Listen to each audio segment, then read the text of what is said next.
Good afternoon.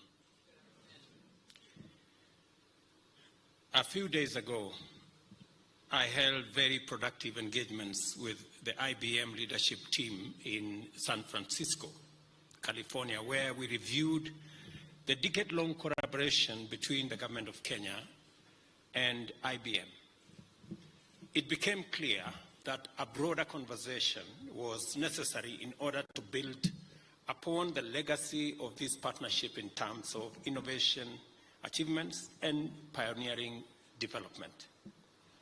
An engagement that extends the scope of our joint endeavor to include initiatives enhancing our capacity to deliver transformative solutions in the delivery of public services across various sectors. This event, to commemorate 10 years of IBM Research Lab, will provide us yet another opportunity to extend our conversation, appraise our achievements, evaluate our present needs, and envision a bold, disruptive path to the future built from our complementary partnership. And looking at the presentations that I went through earlier, I am persuaded that we actually have a great opportunity to do this together. It is the work of leadership to imagine a future of opportunities and solutions. And it is the work of innovators to design it, while it is the function of technology to reconcile the two, to deliver a vision of the future that is safe, secure, and sustainable. This event brings together all the necessary parties in one place, and it is only appropriate that technology, research, development, and innovation be at the heart of our quest for a prosperous, resilient, and dynamic Kenya. Over the past year, I have used numerous occasions to make a strong case for investors, multinational corporations, and technology companies to shift their strategic focus to Africa, the young, green continent of the future, and in so doing, capitalize on Kenya's geostrategic advantage as the gateway to the region and to the continent. A landscape of opportunity is unfolding on our continent. A vast market of 1.4 billion people has emerged under the Africa Continental Free Trade Area and the various interlocking regional economic blocs. Africa's population is famously young, now educated, skilled, and motivated. The continent is abundantly endowed with natural resources, including critical minerals required for the global transition into green, clean industrialization. Our continent also has tremendous renewable energy potential, and Kenya is a front runner here.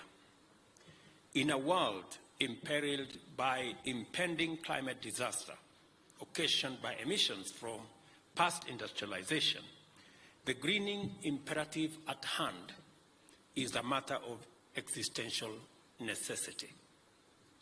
This makes Africa the global hub of the next industrial revolution. Mr. Vice President, listen to me again. I said, this makes Africa the global hub of the next industrial revolution. Kenya is the gateway to Africa. The future is here, and we shall imagine, design, and build it together with IBM and many others. We are committed to securing this country's future by deploying technology to deliver solutions that enrich human experience and well-being, keep the economy competitive, diverse and robust, and enhance the resilience and security of communities and the nation against all threats. We recognize technology as the catalyst, which will facilitate the highest actualization of our potential, efficient use of our resources, and optimal exploitation of opportunities, and therefore a means of ensuring that we make the best use of the limited resources to maximize value for Kenya as citizens and as consumers. The government's bottom-up economic transformation agenda promotes science, technology, and innovation as an enabler of excellence in all sectors. We also recognize information and communication technology as a competitive economic sector that by itself and as a powerful enabler of transformation in other sectors of the national economy. When we had a conversation as Kenyans between digital and analog, many people did not know where this was going. But I can confirm today that we have moved Kenya to a digital space from very diverse sectors.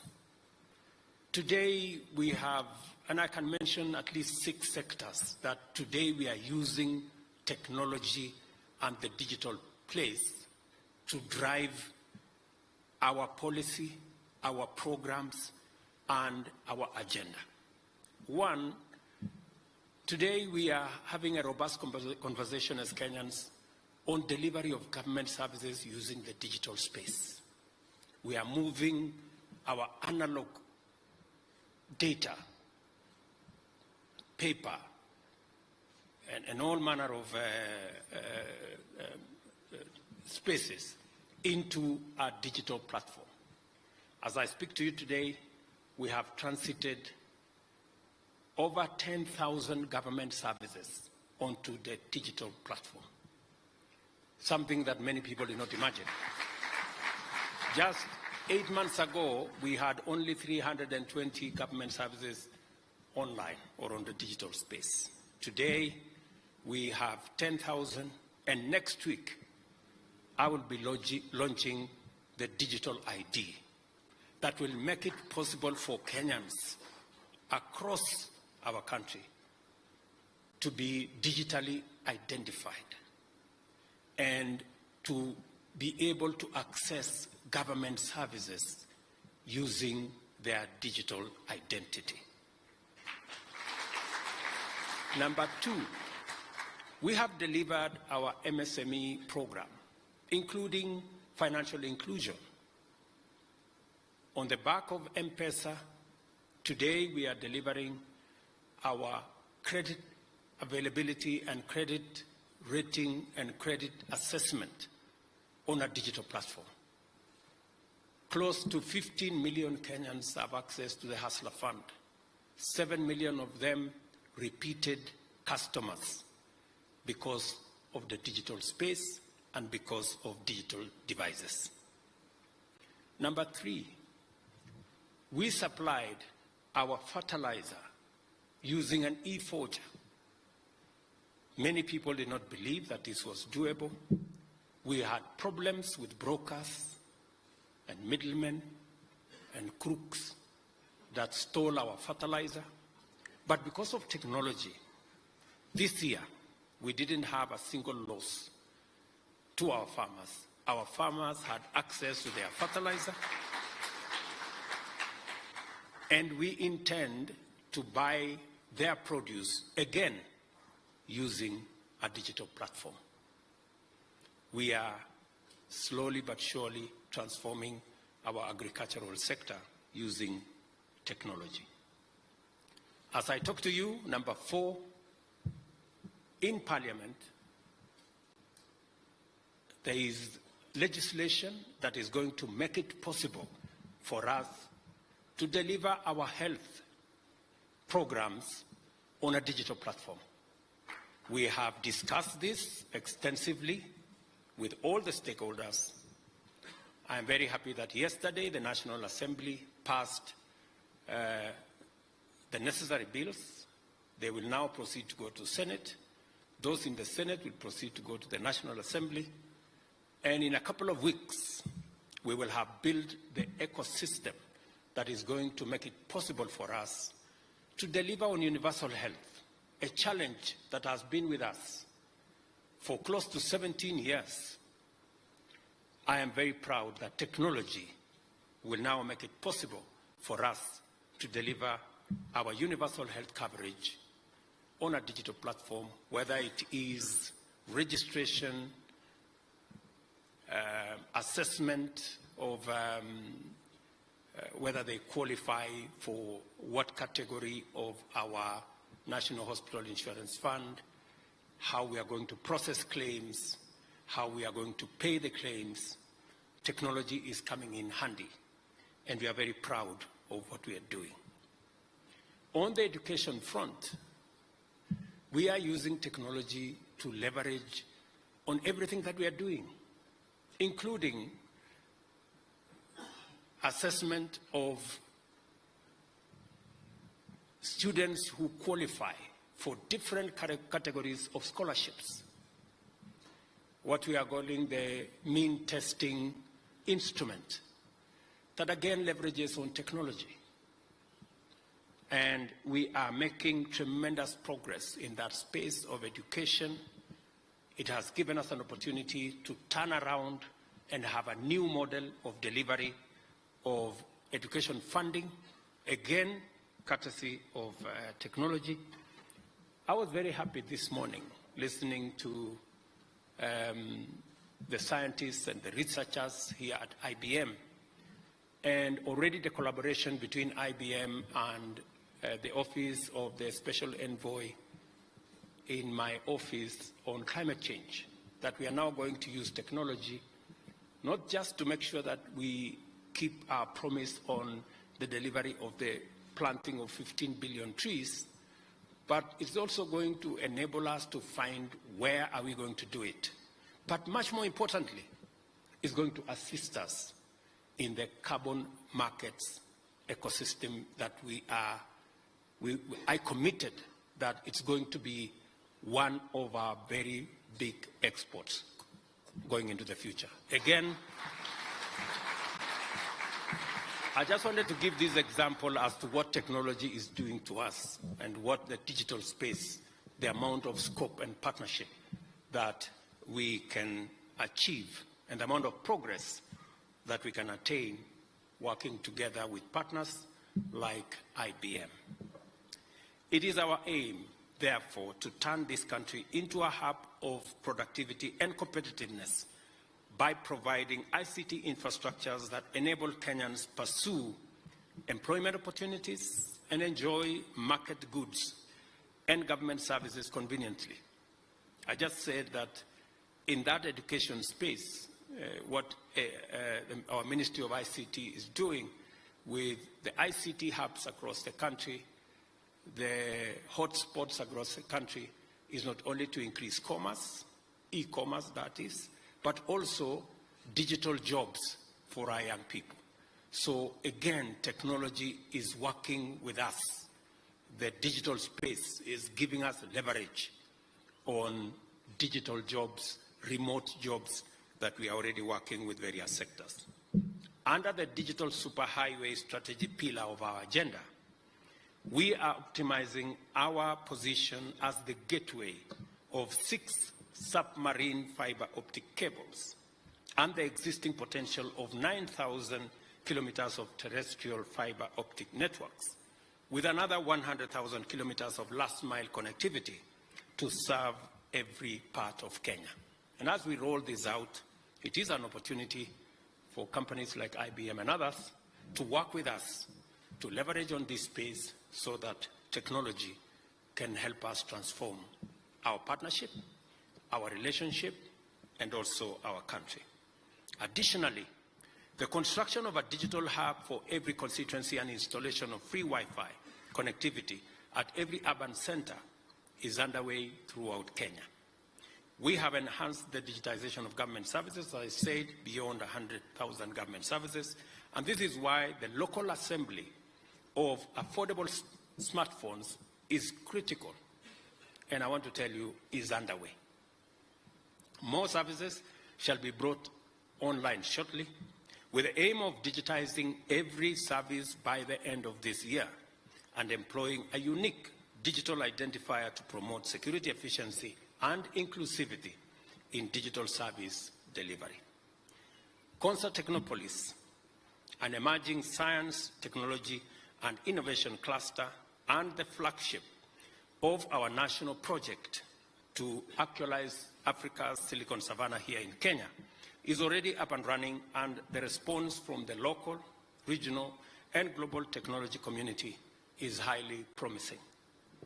We have also embarked on sector-wide ICT institutional reforms covering formal policy and legislation to establish an enabling environment for digital business, research, and innovation. I want to encourage the Ministry of ICT that it's now time for us to focus on an AI strategy, an AI policy, and AI legislation to provide and underpin the opportunities that are clearly in the horizon coming from the AI space. As I have said before, we have our eyes firmly in the horizon, scanning the possibilities that lie in the future. It is well established that economies where research and development are a policy priority tend to stay competitive over time because the future is full of possibilities for them. Our digital master plan is intended to fulfill this role by enhancing our ability to confront an uncertain future with a lot of confidence because we will have the research to work with us. Because of our commitment to create an enabling environment for digital competitiveness, Kenya has attracted many technology companies, including the global big tech, which have found a promising ecosystem from which to launch transformational endeavors, not just in our country, but by extension in our continent. The IBM Research Africa's presence here as IBM's 12th research lab and the first of its kind on our continent is therefore not accidental. By the time the Kenya lab opened in 2013, IBM's footprint in Kenya was 55 years old, comprising collaboration with both the government and numerous local businesses. The agreement, which established the framework for collaboration between the government through the Ministry of ICT and IBM, set the stage for a new era with the setting up of Africa's pioneering industrial research facility and paved the way for IBM to introduce its suite of transformative solutions which are products of relentless innovation. And we see it every time we come here and every time we engage with IBM. They include cloud computing and hybrid cloud platforms that support businesses and government agencies as well as other organizations, enabling them modernize and secure their data by migrating to the cloud. Data analytics, and of course, artificial intelligence-driven solutions, on the other hand, confer the competitive advantage and significant benefits of data-driven decisions on a broad range of critical strategic areas like healthcare diagnostics, financial fraud detection, and the optimization of agricultural productivity besides powering economic growth and innovation. In addition, blockchain technology solutions offer transparency, security, and efficiency in the management of supply chains, land, and financial transactions, with a promise of transformative applications in areas like agricultural value chains and land registry management. You will be amazed to know what we are doing in our land registry space using the technology that is available to us. And you will also remember that according to the plan, our delivery model for the bottom-up economic transformation agenda is the value chain framework to rationalize resource allocation and facilitate coordination. We recognize IBM's leadership in cybersecurity, which has now emerged as a critical strategic priority for all actors on our digital landscape and for government especially as we prepare to digitize all our government services and deliver on them. These services have benefited the banking industry, financial and revenue administration institutions with robust cybersecurity and seamless digital transformation, and I want to congratulate IBM for doing very well in this space. I especially commend the research lab, which provided a platform for Kenyan researchers. I saw them here this morning, Wamburi and group, in collaboration with the Ministry of Industrialization to implement a program which initiated improvements to Kenya's ease of doing business profile. After taking informed decisions on the basis of insights supported by robust analytics, the country's ranking in the World Bank Ease of Doing Business report improved by over 80 positions to the 3rd place in our part of the continent. And I remember working very early mornings with Charity and others as we worked on this program. Without a doubt,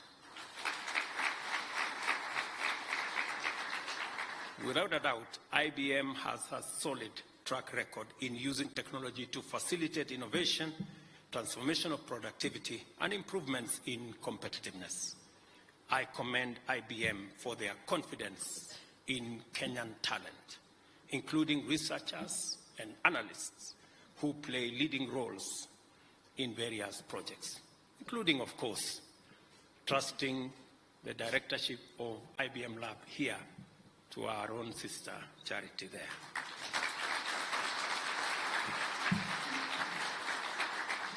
And I don't think it was so much about her being Kenyan.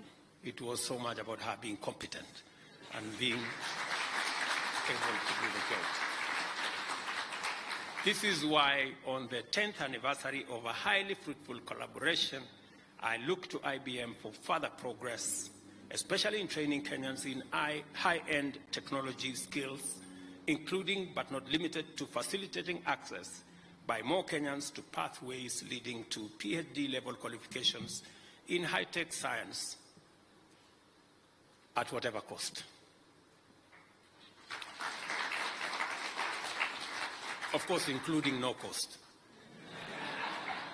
I also encourage IBM to do its part in scaling up our current collaboration and open up the research lab for the benefit of Kenyan universities, as well as government ministries, departments, and agencies, those that are in need of research.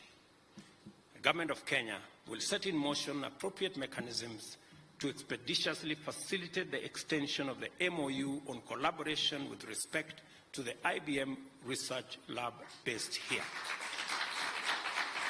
I can tell you we have absolutely no problem. In fact, we have every reason to extend the MOU that currently exists. And if anybody had any doubt, my presence here, together with all of our engagements, should give you comfort of our commitments that we shall honor them in full, in due course, and on time. Looking back, there is so much achievement to celebrate and appreciate about the 10 years of collaboration between the government of Kenya and IBM. Looking into the future, there is reason to be confident that uncertainty will be met with a high capacity for technological innovation and commitment to collaboration in designing a future consistent with our highest aspirations. The future of our dreams will unfold in Africa's Silicon Savannah, right here in Kenya. And I have been told this morning that Silicon Savannah is not a place, that the Silicon Savannah is a whole movement and a whole concept that must encompass every part of our republic, and also the digital and geostrategic gateway that we are to East Africa and to Africa at large.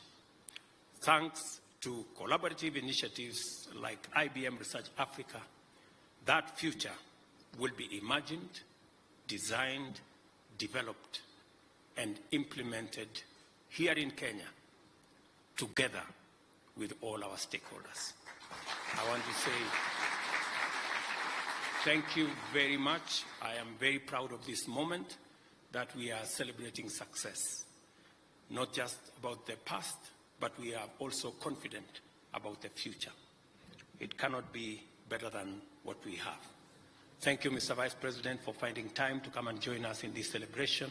They are important to the government of Kenya because we have made a deliberate, intentional decision that technology is going to be front and back of the delivery of government services in Kenya, and also building our economy, as well as making sure that we deliver on all the social services that we have to, from education to health to water and all the other aspects of the commitments we have made to the people of Kenya. And we will work with you as partners as we work with other technology providers in a space where competition gives us the very best for us to move forward.